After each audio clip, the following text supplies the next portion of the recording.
हमारे इस new video में। तो आज हम सॉल्व करने वाले हैं 20 मोस्ट इम्पोर्टेंट ऑब्जेक्टिव। ओके, तो आप लोग इस वीडियो को लास्ट तक जरूर देखिएगा और साथ ही हमारे इस चैनल पर नए होंगे तो हमारे इस चैनल को सब्सक्राइब जरूर कीजिएगा। और आपको ये वीडियो अच्छा लगेगा तो आप इसे लाइक कीजिएगा और अपने फ्रेंड के साथ जरूर शेयर कीजिएगा, क्योंकि हम ऐसे क्वेश्चन करवाने वाले हैं जो 18 फरवरी का आपका एग्ज़ाम होने वाला है। 100% आएगा ही आएगा, उसी टाइप का क्वेश्चन हम आज सॉल्व करवाने वाले हैं। तो आप लोग ध्यान से इस वीडियो को देखिएगा और लास्ट तक देखिएगा। तो चलिए आज का वीडियो स्टार्ट करते हैं। तो हमारे पास पहला क्वेश्चन यहाँ पर दिया गया है HCF 306,657 का मान क्या होगा। ऑप्शन ए है 9, ऑप्शन बी है 18, ऑप्शन सी है 27, ऑप्शन डी है 3। तो चलिए इस क्वेश्चन को हम सॉल्व करते हैं। इस क्वेश्चन को हम सॉल्व करने के लिए हम करेंगे क्या, जो बचपन में हम मौसम निकालने के लिए सीखे थे उसी प्रकार के तरीका को हम अप्लाई करेंगे, क्योंकि वो ईजी रहता है, आराम से हम कर सकते हैं। ठीक है, यहाँ पर इसे करते हैं 657 306, यहाँ पर 2 बार में लगाएंगे तो 612 हो जाएगा। ओके, चलिए इस दोनों को हमें घटाना होगा। घटाइएगा, 7 में से 2 गया 5, उसके बाद 5 में से 1 गया 4 बचे, 6 में से 6 गया 31। चलिए हमको यहाँ पर 45 आया है और यहाँ पर 306, यहाँ पर जो नंबर रहता है हमको यहाँ पर लिखना रहता है, तो हम लिख दिए 306 आया। तो अब क्या करेंगे, हम 6 बार में 7 बार में लगाएंगे। 7 चौकट है, 7 बार में ज़्यादा हो जाएगा, हम 6 बार में लगाते हैं। 6 पंचे 30, हाथ में की 3, 6 चौक 24, 3 27। तो हमारे पास 270 आया है। इस दोनों को घटाना होगा। 6 में से 0 गया 6, 0 में से 7 जाएगा नहीं तो आगे से एक पैंचा लेगा, तो 3 में से एक पैंचा लिया तो कितना होगा 10, 10 में से 7 गया 3, हमको यहाँ पर कितना आया 36, यहाँ पर कितना है 45। ओके, तो एक बार में लगेगा 36, यहाँ पर कितना लिखाएगा 9, तो यहाँ पर 36 है। तो यहाँ पर क्या कीजिएगा, 4 बार में 36 कट गया। तो यहाँ पर जो हमारा आता है, यहाँ पर जो हमारा आता है ये वाला, ये हमारा यहाँ पर जो आता है ये हमारा HCF होता है। ओके, तो चलिए यहाँ पर ऑप्शन नंबर ए है। तो चलिए अगला क्वेश्चन की ओर बढ़ते हैं। अगला क्वेश्चन यहाँ पर क्या दिया गया है, दो संख्या का HCF 12, एलसीएम 180 है। एक संख्या 36 है तो दूसरी संख्या क्या होगी। ऑप्शन ए यहाँ पर दिया गया है 48, ऑप्शन बी है 60, ऑप्शन सी है 72, ऑप्शन डी है 84। चलिए इस क्वेश्चन को हम सॉल्व करते हैं। ये क्वेश्चन बहुत ही इजी है। तो देखिए, आप पढ़े होंगे चैप्टर 1 में एलसीएम गुना HCF बराबर पहली संख्या गुने दूसरी संख्या। यहाँ पर ये होता है, फॉर्मूला होता है। अगर एक संख्या हमें पता हो तो दूसरी संख्या ज्ञात करने के लिए हम क्या करते हैं, HCF गुना LCM, और जो संख्या हमें दिया हुआ रहता है उसको हम बट्टे में लिखते हैं। ओके, चलिए ऐसा ही हम करेंगे और ये क्वेश्चन बहुत ही इजी है, हम आराम से सॉल्व करेंगे। देखिए यहाँ पर HCF हमें 12 दिया गया, ओके, LCM हमें 180 दिया गया है, और बट्टा में हम क्या करेंगे, जो संख्या हमें दिया गया है 36, 12 तिया 36 और 3 60 बार में काटिए। यहाँ पर ऑप्शन में 60 दिया गया है, देखिएगा सर बी नंबर में 60 है तो हमारा बी आंसर हो जाएगा। चलिए अगला क्वेश्चन की ओर बढ़ते हैं। अगला क्वेश्चन भी बहुत ही ईजी है, इस क्वेश्चन को हम आराम से सॉल्व करेंगे। क्वेश्चन है, यदि बहुपद x² - 5x + 6 के शून्यक हो तो उनका योग क्या होगा। यानी कि बहुपद के शून्यक का योग हमें ज्ञात करना है। ऑप्शन ए 5 है, ऑप्शन बी -5 है, ऑप्शन सी 6 है, ऑप्शन डी -6 है। तो आप सबको अल्फा प्लस बीटा यानी कि दो शून्यकों का योग का फॉर्मूला आपको पता होगा, -b/a, ये वाला फॉर्मूला आप सबको पता होगा।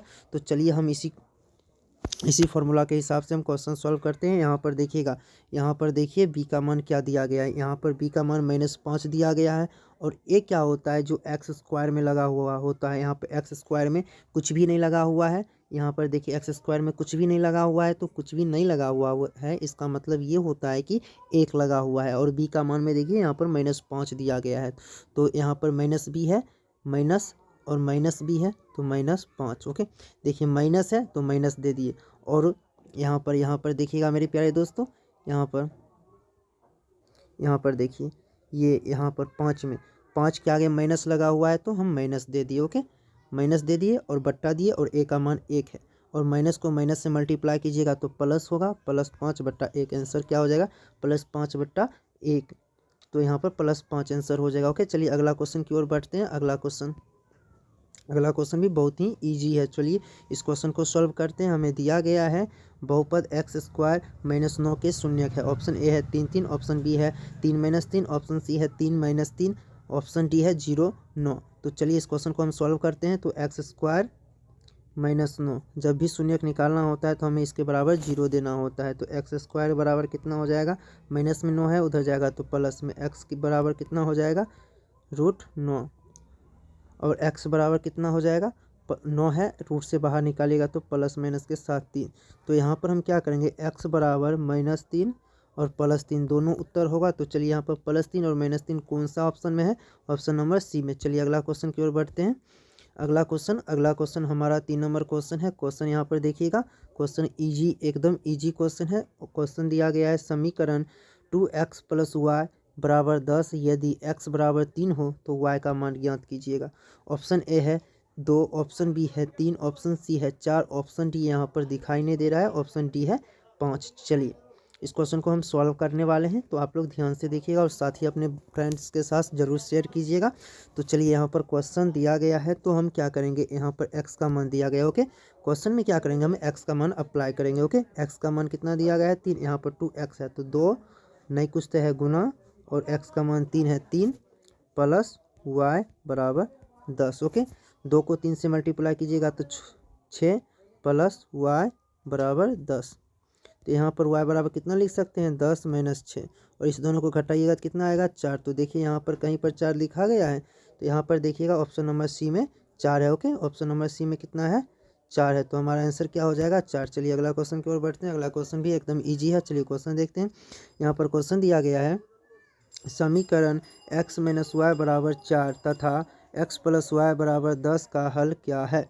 तो ऑप्शन ए है 7,3, ऑप्शन बी है 6,4, ऑप्शन सी है 5,5, ऑप्शन डी है 8,2। चलिए इस क्वेश्चन को हम सॉल्व करते हैं। यहाँ पर अब क्या करेंगे, दोनों समीकरण को यहाँ पर जोड़ देंगे, ओके। यहाँ पर देखिए इजी है तो इसीलिए हम जोड़ देंगे, और ऑब्जेक्टिव हमें सॉल्व कर रहे हैं तो हमको जल्दी से जल्दी सॉल्व करना होता है, ओके।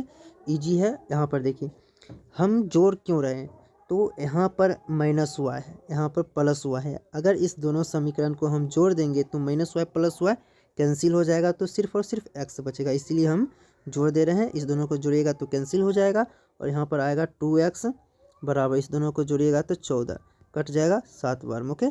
तो हम देखिए किसी भी ऑप्शन में x का मान 7 है, ऑप्शन नंबर ए में 7 है x का मान, तो हमारा आंसर क्या हो जाएगा, ऑप्शन नंबर ए। अगला क्वेश्चन देखिए। अगला क्वेश्चन यहाँ पर क्या दिया गया है, अगला क्वेश्चन x² - 4 + 4 बराबर 0 के मूल है। ऑप्शन ए है 2 - 2, ऑप्शन बी है 2,2, ऑप्शन सी है -2 - 2, ऑप्शन डी है 4,0। चलिए इस क्वेश्चन को हम सॉल्व करते हैं। x² हमें दिया गया है, -4x दिया गया है, -4x + 4। तो हमें दो संख्या ऐसा लेना होता है जिसको मल्टीप्लाई करने के बाद हमें 4 आए और जोड़ने के बाद -4x आए, ऐसा दो संख्या हमें लेना है। तो कहिएगा सर ऐसा दो संख्या अगर हम 2x -2x और -2x लें तो अगर इस दोनों को जोड़ेंगे तो -4x आएगा, ओके। और अगर इस दोनों को गुना करेंगे तो प्लस में 4 आया। देखिए दोनों कंडीशन सेटिस्फाई हो रहा है, तो हमारा क्या हो जाएगा, हम क्या होगा यही हमें लेना होगा। चलिए इस क्वेश्चन को हम सॉल्व कर रहे हैं। तो चलिए x² - 2x इस दोनों को जोड़ेंगे तो हमको -4x आ जाएगा, +4 बराबर 0। तो हम क्या करेंगे, x कॉमन लेंगे तो x बचेगा, माइनस है तो माइनस, 2 है तो 2। यहाँ पर देखिए माइनस है, यहाँ पर प्लस है, और हम माइनस कॉमन ले रहे हैं, 2 फिर कॉमन ले रहे हैं। तो ये वाला माइनस तो कॉमन ले रहे हैं तो x प्लस में ही आएगा, और यहाँ पर प्लस में है, यहाँ पर माइनस हम कॉमन लिए हैं, ये वाला माइनस कॉमन लिए हैं तो ये प्लस में है तो माइनस में आ जाएगा। 2 कॉमन लिए हैं तो यहाँ पर 2 ही बचेगा, 2 को मल्टीप्लाई कीजिएगा तो 4 आ जाएगा, तो 2 बचेगा यहाँ पर बराबर 0। चलिए x - 2 तो x - 2 कॉमन ले लिए, यहाँ पर फिर x - 2 बच गया बराबर 0। तो चलिए अब देखिए यहाँ पर तो x - 2 बराबर 0 कीजिएगा तो x बराबर कितना आएगा, 2। फिर इस कंडीशन में x - 2 बराबर 0 कीजिएगा तो x बराबर 2 ही आएगा। दोनों कंडीशन में x बराबर सिर्फ और सिर्फ 2 आया है। ऑप्शन नंबर बी में देखिए +2 है, तो यहाँ पर ऑप्शन नंबर 20 का आंसर हो जाएगा। चलिए अगला क्वेश्चन देखते हैं। अगला क्वेश्चन यहाँ पर दिया गया है समीकरण x² बराबर 49 के मूल हैं। तो ऑप्शन ए है 7, ऑप्शन बी है -7, ऑप्शन सी है 7,7 -7, ऑप्शन डी है 0। चलिए इस क्वेश्चन को हम सॉल्व करते हैं। ये क्वेश्चन ईजी है। चलिए यहाँ पर x² का मान हमें 49 दिया गया है, तो x का मान ज्ञात करने के लिए रूट में 49 करेंगे। तो x बराबर इसको बाहर निकालिएगा तो प्लस माइनस 49 को रूट से बाहर निकालिएगा तो 7, x का मान +7 और -7 आया। ठीक है, देखिए कौन सा ऑप्शन यहाँ पर दिया गया, ऑप्शन नंबर सी +7 -7। चलिए अगला क्वेश्चन देखते हैं। अगला क्वेश्चन में यहाँ पर क्या दिया गया है, 10वां पद क्या होगा। तो आप लोग देखिएगा, ये वाला फॉर्मूला आप सबको पता होगा, a + n - 1 × d। ये वाला फार्मूला nवां पद ज्ञात करने के लिए ये फार्मूला होता है। चलिए इसी फार्मूला के आधार पर इस क्वेश्चन को हम सॉल्व करने वाले हैं, आराम से हम सॉल्व करेंगे। देखिएगा यहाँ पर पहला पद हमें यहाँ पर दिया गया है, कितना दिया गया है, पहला पद हमें कितना दिया गया है 2, दूसरा पद हमें 4 दिया गया। ओके, तो हम क्या करेंगे, डी निकालने के लिए हम क्या करेंगे, a2 - a1 करते हैं। तो a2 हमें 4 दिया गया है, a1 हम क्या करेंगे 2, तो दोनों को घटाएंगे तो हमें कितना आएगा 2। तो हमारे पास डी का मान आ गया। ओके, हमारे पास किसका मान आ गया है, हमारे पास डी का मान आ गया है 2। ओके, जब डी का मान आ गया है 2, ए का मान 2 होगा, एन का मान हमें कितना होगा 10। तो फार्मूला क्या है, ए एन बराबर a + n - 1 × डी। ओके, यहाँ पर 1 लिखा गया है। ए का मान हमें 2 दिया गया। ओके, एन का मान हमें 10 दिया गया 1, और डी का मान हमें 2 आया है। तो देखिएगा यहाँ पर 2 + 10 में से 1 गया 9 × 2, 2 + 18 बराबर 20 हो जाएगा। देखिए यहाँ पर 20 किसी ऑप्शन में दिया गया है, ऑप्शन नंबर बी 20 है। चलिए इसका आंसर हो जाएगा ऑप्शन नंबर बी 20। चलिए अगला क्वेश्चन देखिएगा, यहाँ पर समान अंतर क्या है, यहाँ पर सार्व अंतर होना चाहिए था, यहाँ पर समान अंतर दिया गया है। ऑप्शन है एपी। देखिए क्वेश्चन यहाँ पर दिया गया है, एपी हमें दिया गया है 3, 7, 11 ... तो इसका सार्व अंतर क्या होगा। ओके, ऑप्शन ए है 2, ऑप्शन बी है 3, ऑप्शन सी है 4, ऑप्शन डी है 5। चलिए इस क्वेश्चन को हम सॉल्व करते हैं। इस क्वेश्चन को आराम से हम सॉल्व करने वाले हैं। यहाँ पर हमें क्या देखिएगा, यहाँ पर हमें क्या क्या दिया गया, a2 का मान हमें यहाँ पर a2 का मान हमें दिया गया है 7, a1 का मान हमें कितना दिया गया है 3।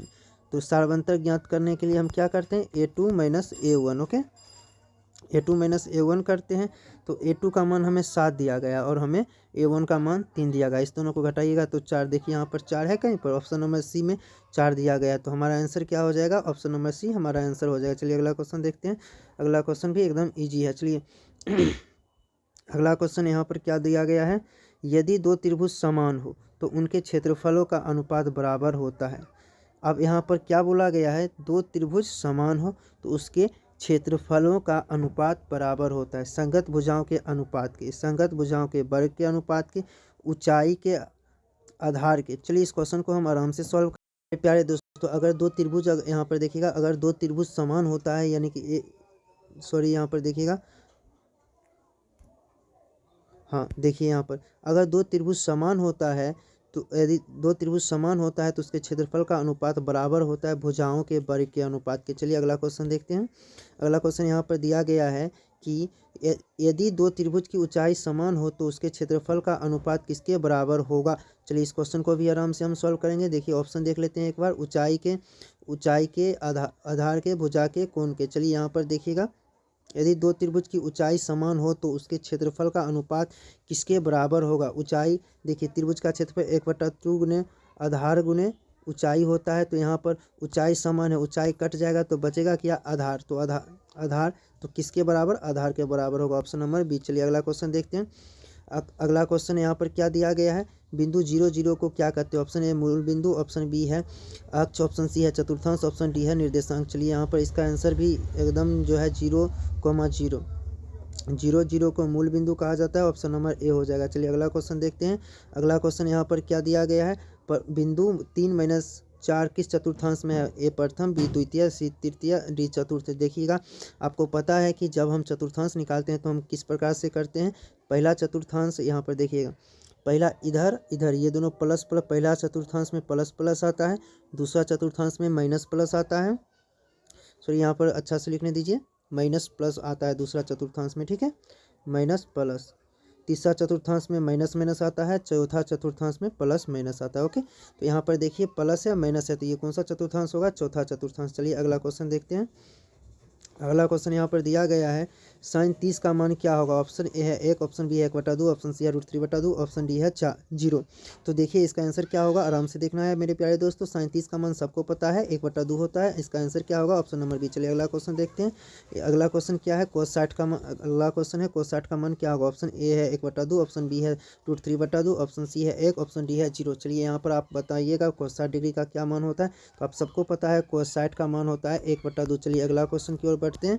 अगला क्वेश्चन यहाँ पर क्या दिया गया है, अगला क्वेश्चन यहाँ पर है sine square theta plus cos square theta बराबर वाट। ऑप्शन ए है 0, ऑप्शन बी है 1, ऑप्शन सी है 2, ऑप्शन डी है थीटा। तो चलिए आप सबको पता है ये क्वेश्चन बहुत ही ईजी और रिपीटेड होने वाला क्वेश्चन है और आपके एग्जाम के लिए बहुत ही ज़्यादा वीवीआई क्वेश्चन है, एकदम वीवीआई क्वेश्चन है। आप इसको रट लीजिएगा, इसका आंसर हो जाएगा ऑप्शन नंबर बी। चलिए अगला क्वेश्चन देखिएगा। अगला क्वेश्चन हमें दिया गया है वृत्त की त्रिज्या 7 सेंटीमीटर है तो उसका व्यास क्या होगा। ऑप्शन ए है 7 सेंटीमीटर, ऑप्शन बी है 14 सेंटीमीटर, ऑप्शन सी है 21 सेंटीमीटर, ऑप्शन डी है 28 सेंटीमीटर। तो आप सबको पता है कि डी बराबर यानी व्यास बराबर फॉर्मूला होता है 2 गुना आर। तो चलिए हमें त्रिज्या हमें कितना दिया गया है 7, तो कितना हो जाएगा 14। यहाँ पर कौन सा देखिए ऑप्शन में है 14, तो ऑप्शन नंबर बी में है 14, इसका आंसर हो जाएगा ऑप्शन नंबर बी। अगला क्वेश्चन देखिए यहाँ पर वृत्त की परिधि का सूत्र क्या होता है। यहाँ पर क्वेश्चन है वृत्त की परिधि की सूत्र क्या होता है। ऑप्शन ए है पाई आर स्क्वायर, ऑप्शन बी है 2 पाई आर, ऑप्शन सी है पाई डी, ऑप्शन डी है यहाँ पर आर स्क्वायर। तो वृत्त की परिधि का सूत्र होता है 2 पाई आर। ओके, तो यहाँ पर दो आंसर होगा। यहाँ पर डी दिया गया, डी मतलब 2r को हम डी भी लिख सकते हैं। यहाँ पर इसका 2 आंसर हो जाएगा, 2 बी और सी दोनों आंसर होगा। चलिए अगला क्वेश्चन देखिएगा। किसी रेखाखंड का लंब समद्विभाजक बनाने के लिए न्यूनतम कितने चाप होना चाहिए। ऑप्शन ए है 1, ऑप्शन बी है 2, ऑप्शन सी है 3, ऑप्शन डी है 4। तो इसका सही आंसर हो जाएगा मेरे प्यारे दोस्तों ऑप्शन नंबर बी। तो इसका सही आंसर क्या होगा ऑप्शन नंबर बी। चलिए अगला क्वेश्चन देखते हैं। बस आज के लिए मेरे प्यारे दोस्तों इतना ही क्वेश्चन रहने देते हैं, अगला दिन इससे आगे हम सॉल्व करेंगे। तो आज के लिए गुड बाय मेरे प्यारे दोस्तों। ओके।